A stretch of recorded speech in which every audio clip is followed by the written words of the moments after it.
A transport system designed to move at lightning speed. An innovative railway system that won't only drive traffic, but also Canada's economic growth exponentially. A transformative rail network that spans almost 1,000 kilometers and will reach speeds of at least 300 kilometers per hour. This isn't just a train, it's Canada's fastest ever rail system.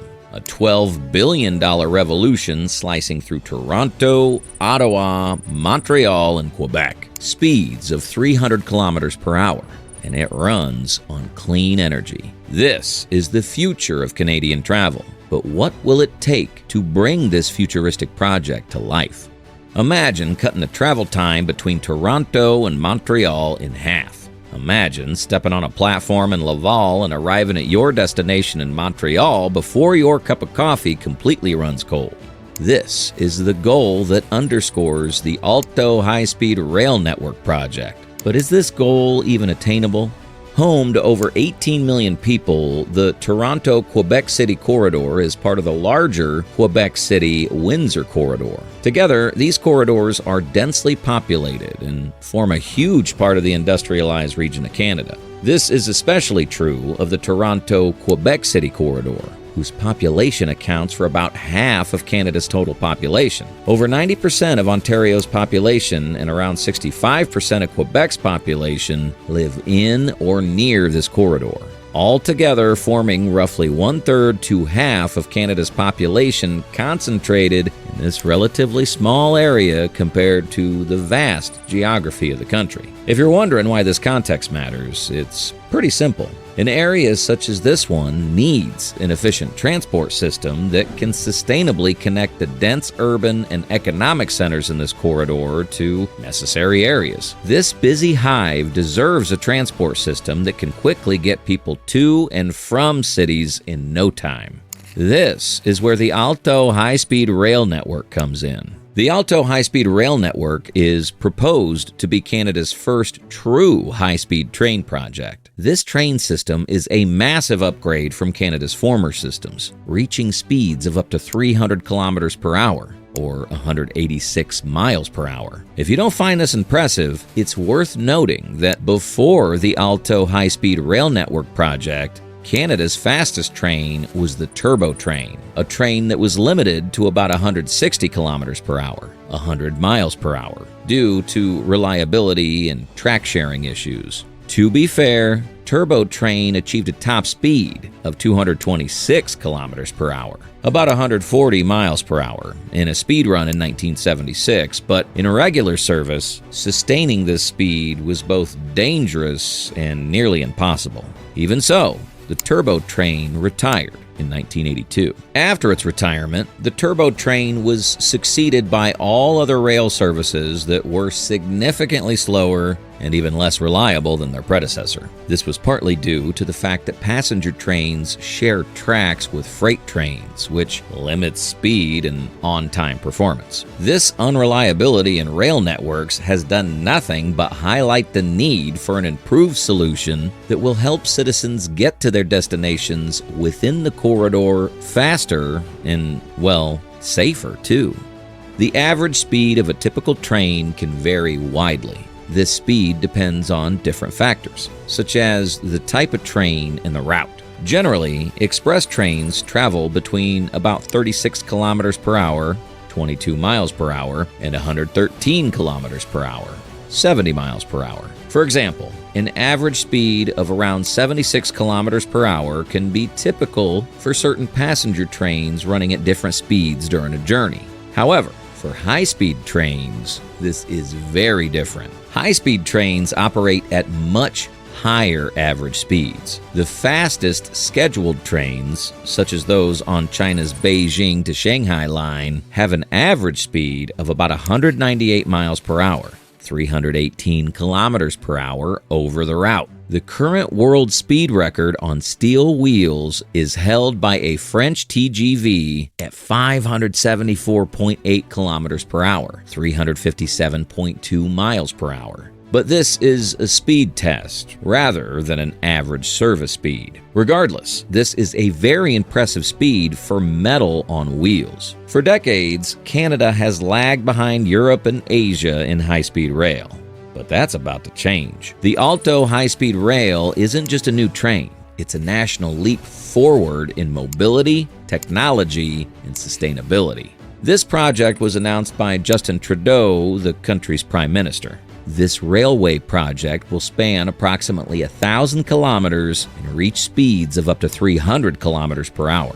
The train will touch major parts of the country, including stops in Toronto, Peterborough, Ottawa, Montreal, Laval, Trois-Rivières, and Quebec City. It wasn't only the prospect of a new transport system to make transit easier that seems appealing. Once in operation, this new transport system will slash travel time in half. This means you'll be able to get from Montreal to Toronto in about 3 hours. The Alto network will connect 4 of Eastern Canada's most vital cities. Travelers will be able to get in and out of these major cities in no time.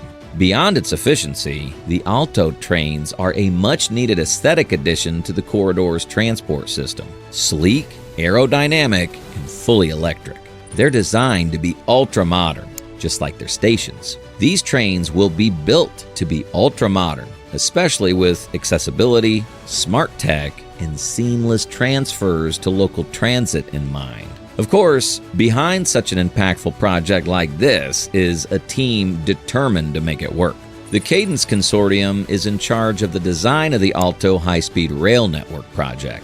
Cadence is a Canadian-led multinational group of companies that includes SNCF Voyageurs, France's state rail operator, Air Canada, Sistra, CDPQ Infra, Atkins Realis, and Keolis. Cadence was selected by the Canadian government as the exclusive co-development partner responsible for designing, financing, constructing, operating, and maintaining the approximately 1,000-kilometer electrified high-speed rail network between Toronto and Quebec. Working hand-in-hand with Cadence is the Canadian Crown Corporation called Alto. Alto stands as the project and contracting authority on behalf of the Government of Canada, overseeing the project development in collaboration with Cadence. Although only gaining popularity now, the Alto High-Speed Rail Network project isn't a brand new idea. In fact, the project has officially been in the works since at least November 2022, when the Canadian government announced the planning of a high-frequency rail line along the Quebec City-Windsor corridor under the name Via HFR. This initial project concept was later revised and renamed Alto, with the formal Alto project announced by Prime Minister Justin Trudeau on February 19, 2025. The design and co-development stage quickly followed the announcement made in 2025. This phase started with the signing of a contract with the Cadence Consortium and will last about 5 years. This phase is a key part of the bigger project and will focus on critical aspects such as design, engineering, environmental assessments, and route planning.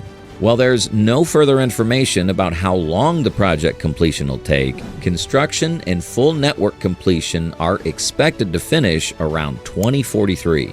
This design phase is an integral stage that will focus on finalizing the exact route, securing environmental permits, and station placement, with strong community and First Nations engagement. While there aren't full details on what the trains would look like, we know certain things for sure. Firstly, the network will have fully electrified tracks, supporting eco-friendly, sustainable travel with reduced greenhouse gas emissions. Secondly, the new network will offer barrier-free access according to the latest accessibility standards and aims to improve reliability compared to current mixed-use rail lines. So far, the Canadian government has committed approximately 3.9 billion CAD for the design and co-development phase of the Alto High-Speed Rail Network. While the total project cost is estimated to be much higher, between 80 billion and 120 billion CAD, the 3.9 billion represents the current committed investment explicitly for the early development phase as of 2025.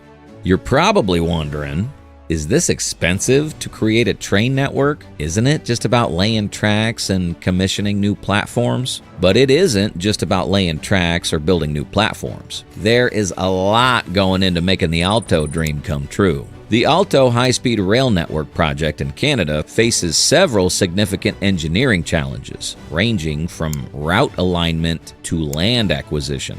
To begin with, the country must ensure detailed geotechnical studies are conducted to finalize the precise route alignment and determine areas that'll be stable foundations for the infrastructure. This is important to manage the diverse terrains that stretch from Toronto to Quebec City, ensuring that the trains can easily access these areas. And even after assessing these areas, there comes the problem of land acquisition. After all, there must be land where the rail will be built, and this land must not only be accessible but also connect to necessary road networks. Acquiring adjacent land for the rail corridor will be complex, especially where landowners resist selling. This can lead to the need for eminent domain and may disrupt existing land uses and property values. The terrain between cities is varied, from rivers to forests and urban zones. In Ontario alone, the rail will have to pass through dense urban environments without disturbing existing infrastructure. Noise barriers, tunneling, elevated viaducts, every stretch comes with a unique engineering puzzle. Next up is the politics underlying the project. There's a need to balance engineering design with environmental protection and local community interests. While this is great for ensuring that everyone's on the same page, trying to ensure everyone is happy will lead to potential delays and design compromises. Of course, there's also the need to ensure that a network such as this one can sustain the 300 kilometers per hour it's supposed to travel at while in service and safely get travelers to their destinations. These trains need to handle Canadian winters at full speed. Ice, snow, and temperatures below negative 30 degrees Celsius. This means there's an emphasis on the quality of engineering, including the installation of high-quality track structures, signaling, electrification systems, and stations designed for accessibility and efficiency, all while minimizing operational disruptions to existing transport. All these concerns are various challenges that Cadence and Alto will address at various stages of the project. But of course, the pros of the Alto project outweigh the cons. The most glaring advantage of this new rail network, besides its speed, is its eco-friendly features combined with cutting-edge technology. The Alto network is designed to be green from day one. This project will feature full electric, zero-emission trains powered by renewable energy sources compared to other trains. Alto will significantly reduce greenhouse gas emissions, contributing to cutting out at least 39 million tons of greenhouse gases throughout its life cycle. But how will this happen? Well, the installation of this new network will reduce the need for transit by other means such as bikes and cars. Airports breathe easier.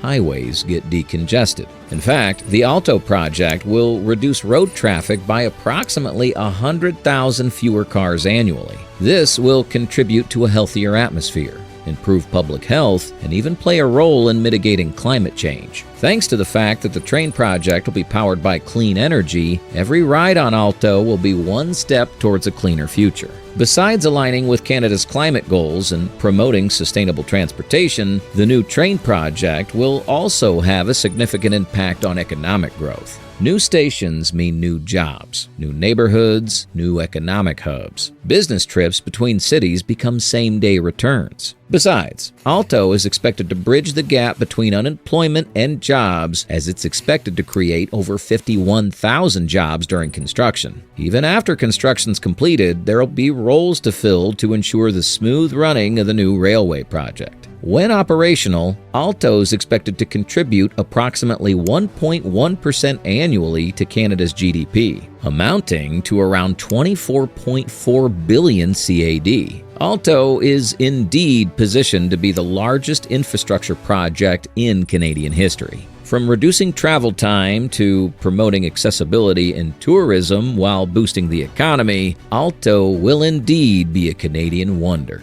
But when exactly is all this going to become reality? Well, the truth is, we might have to wait a while. as construction's only set to begin in 2026. The Alto project is expected to start in 2026 and take approximately 18 years to complete, so the project might become operational in 2043. Alto, formerly known as VIA-HFR, was created in 2022 to provide oversight on the project. The design and co-development phase began in early 2025 and is planned to last around 4 to 5 years. Following this, construction will proceed in geographic sections, aiming for partial operation on some sections by around 2037, with full network operation expected by 2043. If you think this is a long time to wait, well, you need to understand all that goes into making this project successful. Large-scale infrastructure projects like the Alto High-Speed Rail network involve complex stages, including extensive community engagement, infrastructure planning, land acquisition, construction of tracks, power electrification infrastructure, partial operation, and phased operation. All of these and more will take place before the tracks are fully commissioned and operational. But when completed, Alto will change everything. Canada's rail system is finally catching up to the future, but will it stay on track or fall victim to political delays and rising costs, like so many mega projects before it? One thing's certain, the world will be watching.